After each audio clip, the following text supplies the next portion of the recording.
The current U.S. space defense strategy is inadequate and on a path to failure. President Donald Trump's vision for a space force is big enough. As he said on June 18, it is not enough to merely have an American presence in space. We must have American dominance in space, but the Air Force is not matching this vision. Instead, the leadership is currently focused on incremental improvements to existing equipment and organizational structures. Dominating the vast and dynamic environment of space will require revolutionary capabilities and resources far deeper than traditional Department of Defense thinking can fund, manage, or even conceive of. Success depends on a much more active partnership with the commercial space industry, and its disruptive capabilities. U.S. military space planners are preparing to repeat a conflict they imagined back in the 1980s, which never actually occurred, against a vanished Soviet empire. Meanwhile, China is executing a winning strategy in the world of today. It is burning hard toward domination of the future space markets that will define the next century. They're planning infrastructure in space that will control 21st century telecommunications, energy, transportation, and manufacturing. In doing so, they will acquire trillion-dollar revenues as well as the deep capabilities that come from continuous operational experience in space. This will deliver space dominance and global hegemony to China's authoritarian rulers.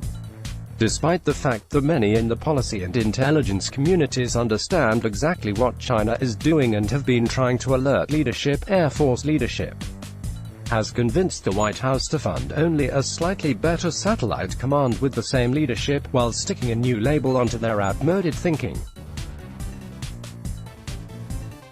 A U.S. Space Force or Corps with a satellite command will never fulfill Trump's call to dominate space. Air Force leadership is demonstrating the same hubris that Gen. George Custer used in convincing Congress over President Ulysses S. Grant's better experience intuition that he could overtake the Black Hills with repeating rifles and artillery. That strategy of technological overconfidence inflamed conflict rather than subduing it, and the 7th Cavalry were wiped out at the Battle of the Little Bighorn. The West was actually won by the settlers, ranchers, miners, and railroad barons who were able to convert the wealth of the territory itself into the means of holding it. They laid the groundwork that made the 20th century the American century and delivered freedom to millions of people in Europe and Asia. Of course, they also trampled the indigenous people of the American West in their wake, but empty space comes with no such bloody cost. The very emptiness and wealth of this new, if not quite final, frontier, however, means that competition for resources and strategic locations in cislunar space between the Earth and Moon will be intense over the next 2 decades. The outcome of this competition will determine the fate of humanity in the next century. China's impending dominance will neutralize U.S. geopolitical power by allowing Beijing to control global information flows from the high ground of space. Imagine a school in Bolivia or a farmer in Kenya choosing between paying for a U.S. satellite internet or image provider or receiving those services for free as a gift to the Chinese people.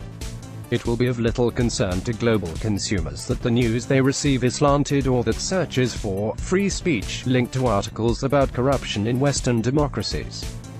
Nor will they care if concentration camps in Tibet and the Uyghur areas of Western China are obscured, or if U.S. military action is presented as tyranny and Chinese expansion is described as peacekeeping or liberation.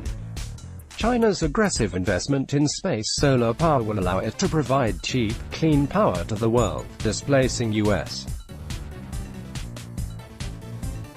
energy firms while placing a second yoke around the developing world. Significantly, such orbital power stations have dual-use potential and, if properly designed, could serve as powerful offensive weapons platforms. China's first step in this process is to conquer the growing small space launch market. Beijing is providing nominally commercial firms with government-manufactured mobile intercontinental ballistic missiles they can use to dump launch services on the market below cost. These startups are already undercutting U.S. pricing by 80%, based on its previous success in using dumping to take out U.S. developed industries such as solar power modules and drones. China will quickly move upstream to attack the leading U.S. launch providers and secure a global commercial monopoly. Owning the launch market will give them an unsurmountable advantage against U.S. competitors in satellite, internet, imaging, and power. The United States can still build a strategy to win. At this moment, it holds the competitive advantage in every critical space technology and has the finest set of commercial space firms in the world. It has pockets of innovative military thinkers within groups like the Defense Innovation Unit under Mike Griffin, the Pentagon's top research and development official. The United States simply protects the intellectual property its creative minds unleash and defend its truly free markets from strategic mercantilist attack. It will not lose this new space race. The United States has done this before. It beat Germany to the nuclear bomb, it beat the Soviet Union to the nuclear triad, and it won the first space race. None of those victories was achieved by embracing the existing bureaucracy. Each of them depended on the president of the day following the only proven path to victory in a technological domain, establish a small team with a positively disruptive mindset and empower that team to investigate a wide range of new concepts, work with emerging technologies, and test innovative strategies.